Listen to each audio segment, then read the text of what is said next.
Welcome to Passionate World Talk Radio. Educate, enlighten, entertain. This show does not provide medical advice. If you're having a medical emergency, please call 911. Anything you hear here should be discussed with your primary healthcare provider. Hello, and welcome to Everyone Dies, the radio show produced by Passionate World Talk Radio, whose goal it is to educate, enlighten, and entertain. I'm Marianne Matzo, and for the next 30 minutes, I am your host. Well, as usual, I have guests back more than once because they are fascinating to me. And today we're lucky enough to have Mike Ward return. He produced his new album, The Darkness and the Light, that came out a few weeks ago.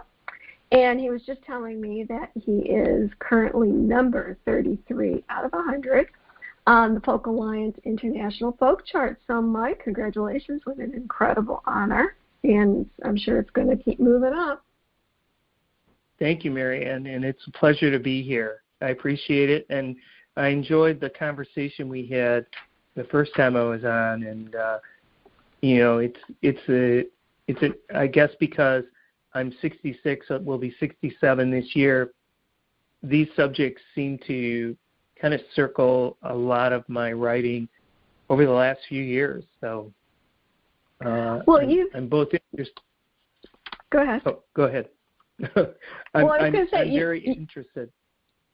So you had experienced death really for the first time at a very young age.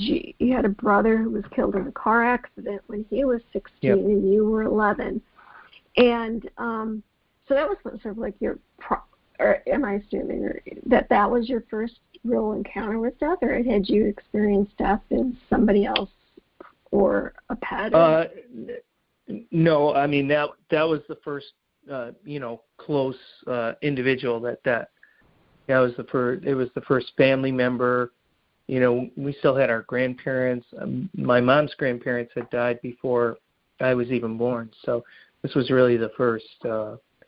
And a 16-year-old it's a pretty traumatic, major thing. I mean, not only in your own family, but his high school, the city, the hockey association he played in, all those things that when a young person is taken early like that, and suddenly it is with no preparation, it's traumatic. Was Paul's death sort of your first awareness of death, or was that something that you knew about? Yeah, I think so. I mean, I grew up as a Catholic, and you're sort of like the heaven, hell, limbo thing at that time, and mm-hmm. purgatory, and you were learning about all the sins and all the places where people go, and you're praying, you're saying your rosaries, and you're saying your prayers, and you're really not quite sure why. And to be honest with you, after Paul's death, it sort of didn't really enlighten anything. So you maybe left more questions. Well, and I grew up Catholic too, so I feel like I can say this. I think sometimes the Catholic Church does leave you with more questions than answers, or things that are confusing. Like, how did that happen exactly? Yeah. So your dad lived to 95, and you wrote a song called "Wrestling with Ghosts" that I just really, really, really liked, and actually even printed out the words to it because I thought it was so interesting. And at the point of your dad being 95, you had two siblings who had already died, so he had buried his wife and two of his children, and and your dad is at the end of life. Part of it is his own grieving. Would you say that was true? Yeah, definitely. So what definitely. So what did you learn about grief and dying and death from your dad? Well, I think there's a line in the song that dealing with loss is the hardest part of aging. I think that he had all these cards and letters that he received after my brother died, after my sister who died suddenly of cancer at age 63, after my mom died, and he kept certain ones. He didn't keep them all, but he kept ones that had sentiments that he wanted to revisit, and he would just read them, and they offered him comfort. And he told me when he was about 90, he said, I've been to so many funerals, and he said, by this, the thing about reaching this age is you're generally outliving all your friends, some of your family, and so you just have to learn to figure out how to move on and still remember them, still be able to grieve for them, but not have it take over your life, not have it destroy your life. And I thought those were great words, great advice, and the song emanates from the fact that after my mom passed, he began having these dreams that were so vivid and so sometimes they were violent. He literally one night when he woke up, he had a cut on his arm because he had worn his old Timex watch to bed, and it had one of those metal wristbands, and it had gotten tangled, and it cut his whole arm, and he was in a fight. He told me he was in such a vivid fight, and the other things I described there of having a dog that was breathing. He woke up and there was this big black lab just breathing right on his face, and he actually went downstairs, got a bowl of water, couldn't find the dog, but he had the feeling the dog was there strong enough that he got a bowl of water, put it in the corner of the room for the dog. And the rats were, my brother, he called my brother the next day and said, I've got rats in the house. I don't know. I need to find somebody who can get rid of them. And my brother thought maybe he was mistaken. He had a mouse or something. But really where it came from was that during World War II, he was stationed on Guam, and he was a corpsman, which meant he dealt with a lot of the medicines and drugs. And one of the jobs that the corpsmen had at that time was they had a huge rat problem on Guam. And so he would have to devise poisons, and he got the local Boy Scouts to help him basically disseminate the poison around the base of the trees, and then they would put metal around the base of the trees so that the rats couldn't climb up into the trees, and then they would have to go around and collect the dead rats and put them in barrels of acid. So that was a job he had on a regular basis in Guam, and those things kind of, they were part of his dreams, and the verse about my mom, he actually, he was panicked that he had made dinner, he put it on the table, couldn't find my mom, went outside, called the police. The police came, they called my brother. They said, have you seen your mom? Do you know where your mom is? And my brother had to tell the police, yeah, she's in the cemetery where she's been for the last 10 years. And, it was like then having to tell him that was like her dying all over again. So it's like,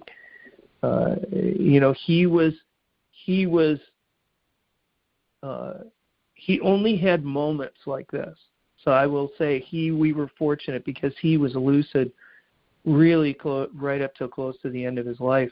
But he would have these time periods where he would be, kind of revisiting past or in the moment with someone else from his past. And wrestling with ghosts was just a phrase that I wrote down, and I sat on it for a long time.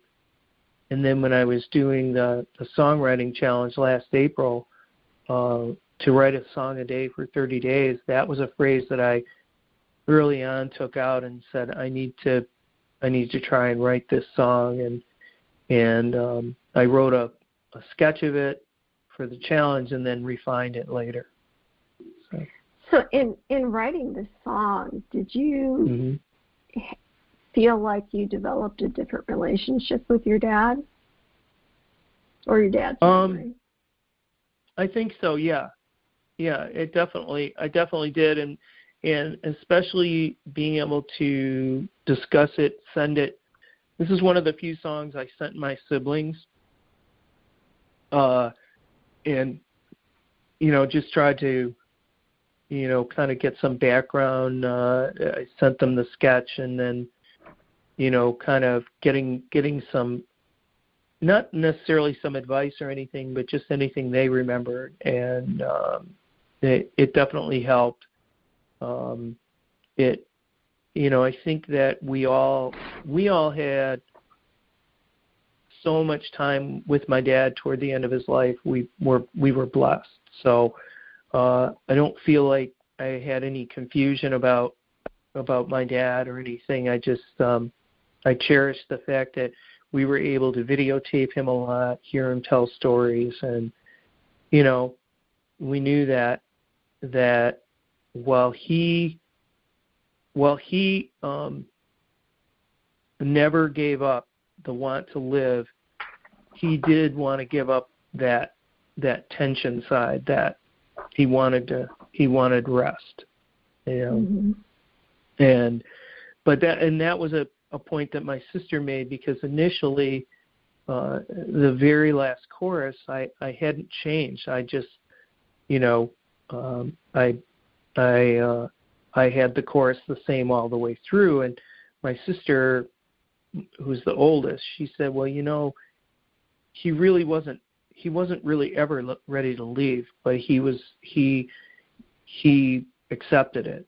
So what I did is I said he still wasn't ready to leave, but he's done wrestling with ghosts. And that I think created a fitting end to the song. Yes, it's a powerful ending. Will you play it for us? Yeah, I've got my guitar here, and excellent. Yeah, so let me know if you can, how this sounds. That's my guitar. That sounds great, and you'll just sing into the phone, I guess.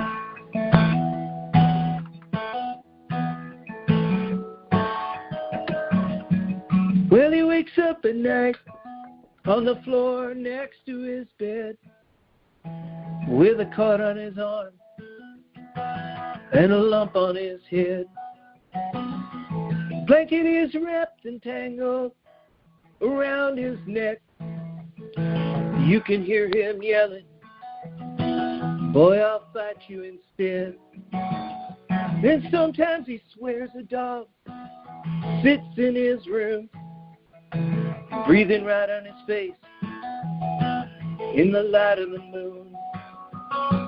Or he's battling rats from under his sheets, keeps him awake, fills his darkest dreams. He ain't ready to leave, he ain't ready to go. He's just wrestling, he's just wrestling with ghosts, wrestling with ghosts.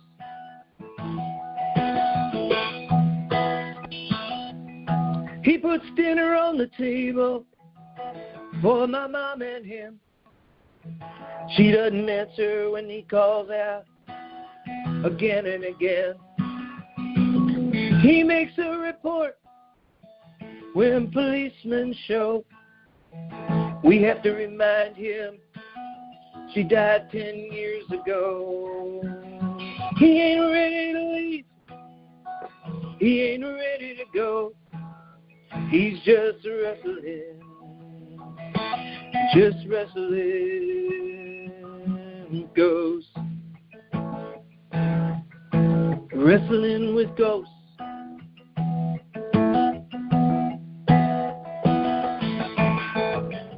Nightmares so real, they tore at his pounding heart.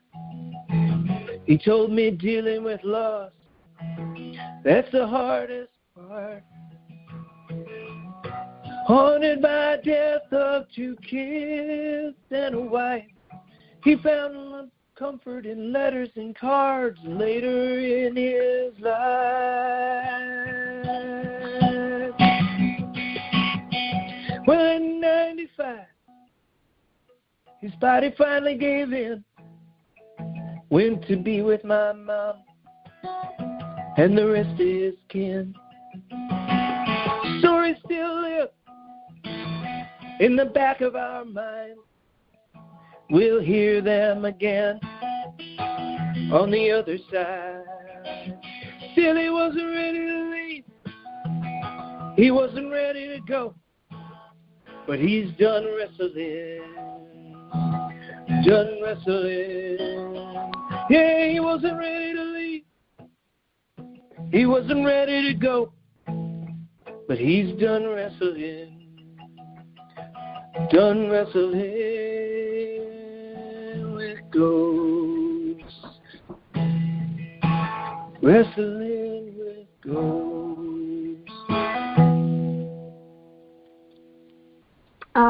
Mike, I just love that song. I'm glad you do. I do too. Do you think the way that you grieve has changed as you've gotten older? Yeah, most definitely. Most definitely, and I think that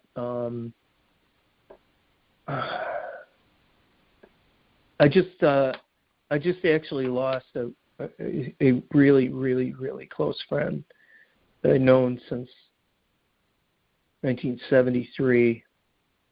We worked together. We lived together out in San Diego. I introduced him to his wife. I was in his wedding. His son lived with us for a while. We've been really close for a very long time, and he struggled with a really long-term physical condition resulting from an aneurysm 15 years ago, and I know he's at peace, and I think I probably grieved more over the years for him and now feel a sense of peace for him. And I think that's I guess what I've learned is like there's a peace that happens, and you have to know where that is in order to sort of not. I guess I don't love the word acceptance, because it sort of I always feel like it means you're just accepting it. You're not feeling it, and I actually relish the feelings of missing somebody and looking at through old photographs and remembering, the life that was there. Mm-hmm. And so I tend to do it through song now.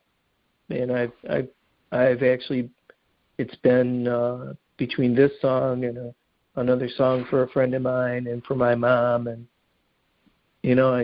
I guess that's where, I guess if I was a painter, I might be painting it. If I was a poet, I guess I might be just doing poetry on it. But I write songs now, and that's where, for better or for worse, it comes out. Well, it's also, it's a way to process it, but then it's a way of helping other people to process it, because while you have the skill to put that into words and to set it to music. There are others of us who, wonder, so what do I do with this? And, I can remember times when I really need to cry. What's a really good, sad movie that, will help to get that out, and song can do that. Also for people, it's like, let me just immerse myself in that and remember what I need to and grieve what I need to. So you're really, besides helping yourself, you're really helping people. Yeah, and I can tell you that every one of these songs that I write in this manner, in terms of like Wrestling with Ghosts, like now I can play it all the way through, but when I played it initially for, family members, or I played it for Angie, or I played it even when I was trying to record it the first time, I couldn't make it through. I would lose my voice because I was in tears. And I do think that there's a therapeutic side, for me anyway, to writing these. And it's not all I write, so I mean it's like, I guess that's the good thing, is that I try to balance it with, maybe writing something silly, or writing something political, or writing something, that I make up. Because I think if I was only doing this, it would get pretty tiresome after a while, and I would probably dive into a deep, dark hole somewhere. But and I think what it says too is, like, there's so many other aspects of your life, the loss and the grief, and that is a piece of our lives, but it's not all we have. And so for that, we can be grateful. Yeah. And kind of try to remember that as we get older, our friends die. And I'm actually in the process of working on a song right now called In the Blood, and I still can't decide what the real angle is, but a lot of it's about the fact that we have these gene pools that we're part of that are sort of like given to us. We don't control them, and that it's in our blood, and it just happens that we've had a lot of experience in the last 10 years with cancer in the blood among friends and family, and so that's kind of where it comes from. But there's a line I wrote, and I don't know if it'll end up in the song, but I like the line, which was, if death is a part of living, why is it so unforgiving? So I haven't decided where that's going to go. Well, I think maybe you need to write a song called Everyone Dies, and we can make it part of our theme song. I will absolutely work on that. I will absolutely. That's where that line could go, though. Yeah. Yeah, that would work. That would be wonderful, and then we could be on the charts with you. Definitely. Well, thanks, Mike, for spending time with us today, and thanks to all of our listeners for being with us during the show, Everyone Dies. You can read our blogs and listen to our other podcasts at everyonedies.org. Thank you to our producer, Jeannie White, and our CEO, Lillian Caldwell. We produce a new show every Wednesday to answer questions related to life-threatening illness, dying, and death. Remember, you can listen to Passionate World Talk Radio on Spreaker and our shows wherever you listen to podcasts. If you have a topic you'd like to discuss on our show, please email Marianne at everyonedies.org. That's MARIANNE at EVERY1DIES.org. I hope that you live your best life every day. And remember, every day is a gift. Thank you for listening. Thank you for listening to Passionate World Talk Radio. You can listen to this program all over again by going over to https://passionateworldtalkradio.com. You can also hear it on Spotify, Spreaker, Amazon Alexa, AMFM247.com every Tuesday evening between 8 and 9 p.m. YouTube, Facebook, Facebook Live, LinkedIn, and all the other podcast directories one can find on the Internet.